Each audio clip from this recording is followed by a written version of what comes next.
Have you ever had that feeling that Newcastle United is always just one step away from sealing a blockbuster deal? But then something shifts behind the scenes and, suddenly, everything changes. That's exactly the vibe that's been hanging over St. James Park in recent weeks. The anticipation for new signings is sky high, the transfer rumours won't stop coming, and fans quite understandably are caught between excitement and frustration. But hold on. Sometimes, what looks like a market failure is actually a hidden blessing in disguise. It's curious how at times, the club's silence speaks louder than 1,000 words. No official statements, no emergency press conferences, yet behind the scenes, talks, negotiations and key decisions are boiling away. And it's in the middle of this silence that an intriguing story starts to unfold, one that, at first glance, may seem like a missed opportunity, but when examined closely, reveals a masterstroke by the Newcastle board. Best of all, it's been confirmed by one of Europe's most trusted sources. But before we dive into the details of this behind-the-scenes move that might have saved Newcastle from a disastrous deal, take a moment if you're new here or haven't hit the bell icon yet. Now's the time. On this channel, we bring you all the latest from inside Newcastle United, with fresh updates and deeper analysis beyond just the headlines. And when names like Fabrizio Romano confirm the details of a transfer, you know it's time to sit up and take notice. Today's video dives into a story involving big money, a young English talent, and a behind-the-scenes decision that split opinions. After all, when Newcastle United decide not to go ahead with a Premier League prospect, people start asking questions. But when you see what was really behind this potential signing, everything starts to make sense. We're talking about a player who came incredibly close to pulling on the black and white shirt, but who, in the end, could have brought a dangerous trap to the club. And this is where things get serious.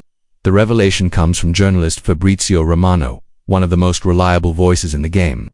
According to him, Liverpool inserted a very specific clause in the contract of centre-back Quansa, a player who had caught Newcastle's eye. The 22-year-old defender was being considered for a deal worth around £30 million.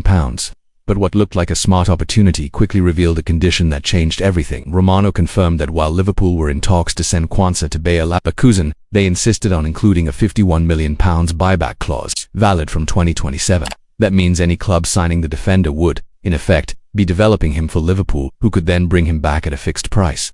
In Newcastle's case, they'd be investing in a player with a ticking clock, and risk losing him just as he's hitting his peak. Now, think about it. Toon fans, does it make sense to spend £30 million on a promising talent, knowing he might leave for £51 million in 2 years, potentially leaving the defence in disarray without a clear replacement, especially now, with Newcastle needing to balance the books due to PSR, the Premier League's profit and sustainability rules, and searching for signings that offer long-term value?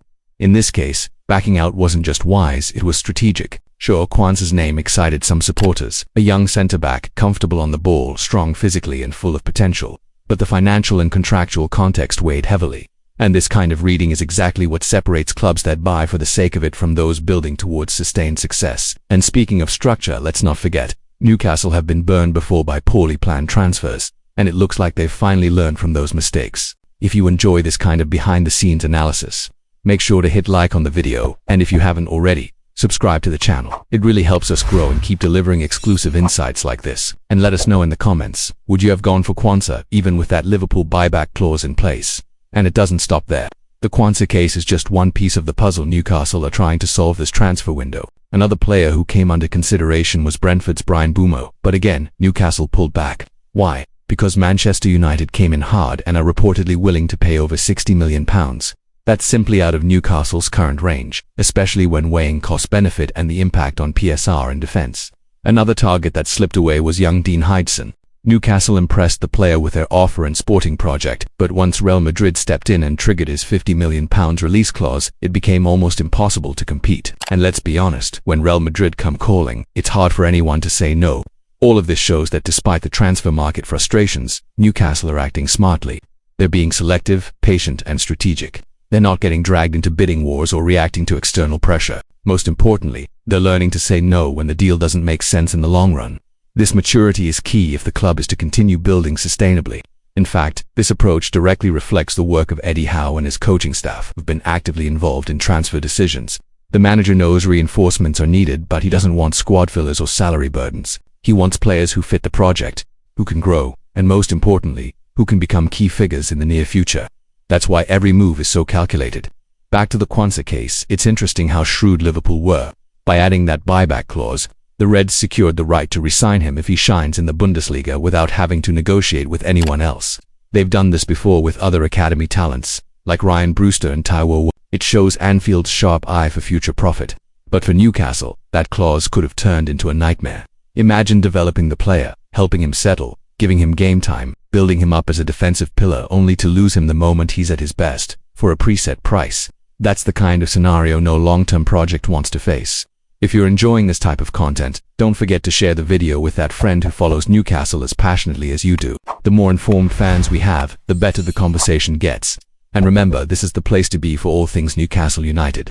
And it's not just Quansa's deal that had hidden clauses. The transfer market these days is full of contract traps, agent demands, performance bonuses, and other fine print details that most fans never see, but they can make or break a signing. That's why having reliable sources like Fabrizio Romano is so crucial. When he confirms something, it's because it checks out.